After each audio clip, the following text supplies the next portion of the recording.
Hello. Um, whoops. All right. Hi. My name is Alexander Loki, and these are my presentation topic ideas. So let me begin with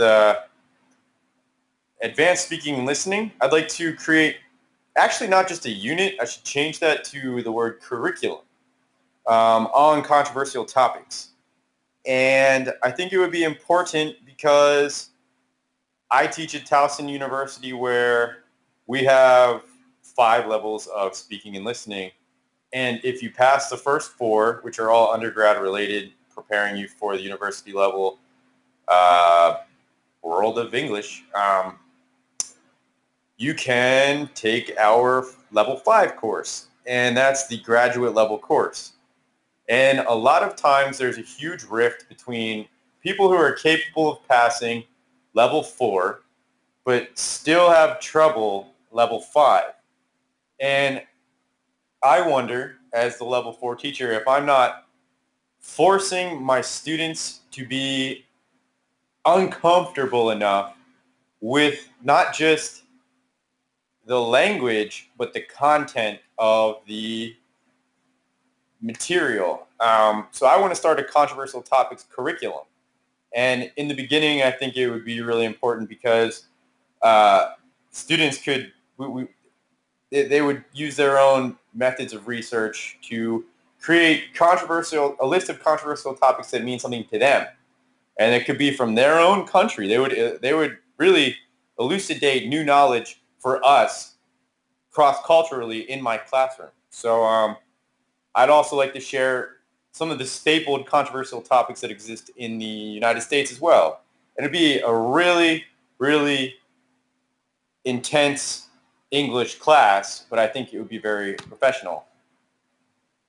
So a lot of students need help with that graduate level of English, and this class would expose those stapled controversies while also giving students to voice their opinion about controversial topics that exist in their country, because a lot of these students don't get a chance to voice their opinion. And honestly, I have seen some students finally get to say something that they've probably always felt, and it's probably one of the most liberating experiences, allowing them to flourish under the First Amendment in my classroom. It also gives students the historical and cultural background of the United States, and they could also get a chance to do that. It teaches students to think critically. And when I say that, I mean like to really weigh both sides of the dichotomy for each controversial issue. So, I mean, in a lot of debate, you don't get to debate something that you feel as passionate about always. It could be vehemently against capital punishment and somehow have to debate for capital punishment. So I think this is something students could really thrive with, because they're going to still be forced to use the language to, I guess, support the content. And it also focuses on the grammatical and the syntactic side of English, especially academic English, where students really lack real exposure to a lot of these sociopragmatic phrases and academic or esoteric phrases that exist in English. Like, I feel that if we were to unfold blah, blah, blah, blah, blah, or I contend that yada, yada, yada, or even grammatical items like gerunds and infinitives and the subjunctive tense, anything like that, these students could really flourish in a speaking and listening controversial topics curriculum. And I somewhat covered that right there in the rationale, but I just think a lot of students lack exposure to this finely tuned academic English. And even a lot of native English speakers lack exposure to academic English. Ask my crazy uncle. Anyway, and they need that exposure, and this would really help them improve their linguistic, their academic, and their grammatical tenses. And the people who are warranted for this level are obviously university level students, because it's Towson University, candidates for the TOEFL or the IELTS, and high to intermediate advanced English speakers in their L2 or some other form of secondary or tertiary or quadriary, I don't even know if that's a word, languages. So I really think that they could benefit from a class like this, especially when it comes to critically thinking for the TOEFL or the IELTS, where, yeah, you prepare for the TOEFL just like I prepared for the SAT and the little tools and tricks to get through it, but why not actually be authentically prepared to debate or support your answers and your proclamations, not just your opinions? So these are the needs that we could cover, and obviously there are way more involved, but cause and effect language, hypothetical language, subjunctive tenses, advanced critical thinking skills, that is never not important. Let me just rephrase that. That is so important. Advanced research skills and methods. Like eventually, like in the beginning, I want to guide these students to effective research methods and offering both sides. But by the end of the curriculum, students should be able to do their own research and validate pro and cons for certain controversial issues. And I also want them to be able to refer and support their answers. Like Immanuel Kant once said that capital punishment is good. I wish I could quote that right now, and I'm not showing advanced referencing skills. And the last thing I want to incorporate is just the advanced understanding of rhetoric. Language is a weapon, and I want students to be able to be aware of that. And you know what? I want them to be able to use that. Maybe even if it's just for a shield. Now, the other topic that I had in mind is something that I would probably have a lot less fun doing, and I don't particularly see how I could pull this off without having a huge workload and research involved. But this is something I'm doing personally for the University of Maryland in Baltimore, where they have, well, I'll get into it, but they've hired me to give a 6-hour training course in September for their writing center because 50% of their clients are non-native English speakers. So if I could create some sort of, well, let me get to the rationale. I want to give university centers a program for improving writing skills for non-native speakers, and I haven't figured it out yet, and that's why I'm so happy to be taking this class.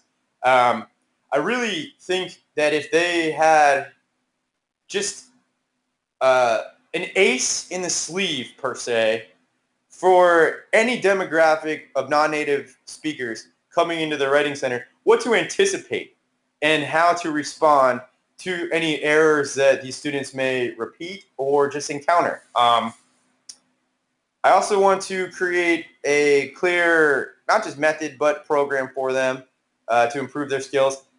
And I just want the writing centers to be aware and how to respond to certain non-native English speakers. How can they effectively utilize these common errors that are found in certain demographics? And I do have a list of the top 10 groups of non-native English speakers that do exist at the University of Maryland in Baltimore. It is it's Korean, Mandarin, Farsi. The list is, well, it's not very long. It's 10 speakers long. Anyway, so as I said, the University of Maryland, Baltimore, over 50% of their clients are non-native English speakers. And I really want to kind of tap this market. And I want to kind of go throughout other writing centers and see if I can implement my program, my potential program into their center. And they just have all this trouble improving their students. So I want to be able to say that this isn't a magic wand, but this is a helpful guide.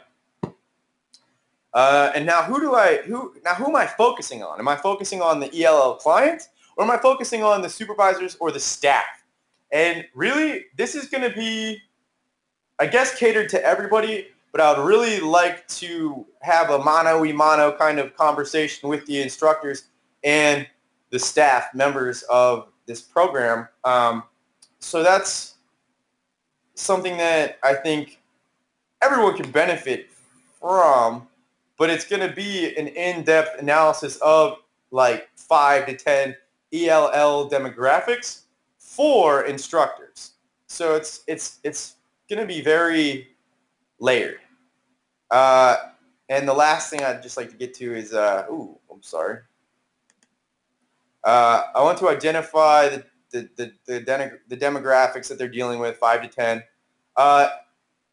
and maybe even align professions to certain L1s, and how staff can not just anticipate common errors via the demographic, but also anticipate common errors and how to improve in their specific profession, because University of Maryland, Baltimore is a graduate program, and I would be remiss to leave that out.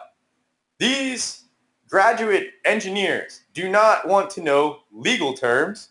They want to know STEM terms, and vice versa. Like, medical doctors don't need to know how a industrial engineering truss works on a bridge. They need the proper vocabulary, the proper nomenclature, the proper sociopragmatic and esoteric vocabulary needed for their program.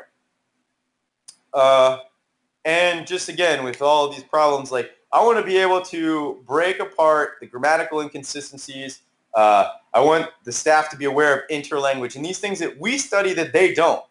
Fossilized language, syntactical mistakes, and I really, again, sociopragmatics is key. I want staff to just be aware of these SLA, secondary language acquisition formatting problems that do persist. And this is something that's unilateral across all writing centers, but a lot of these clients come and they just want their paper to be fixed, and they don't really care to learn, and that's not an acceptable outlet either. So these are my two ideas. I really want to do the controversial topics one, but I think I'm going to have to go with this academic advising and academic writing. So that's where I stand. Thank you for listening.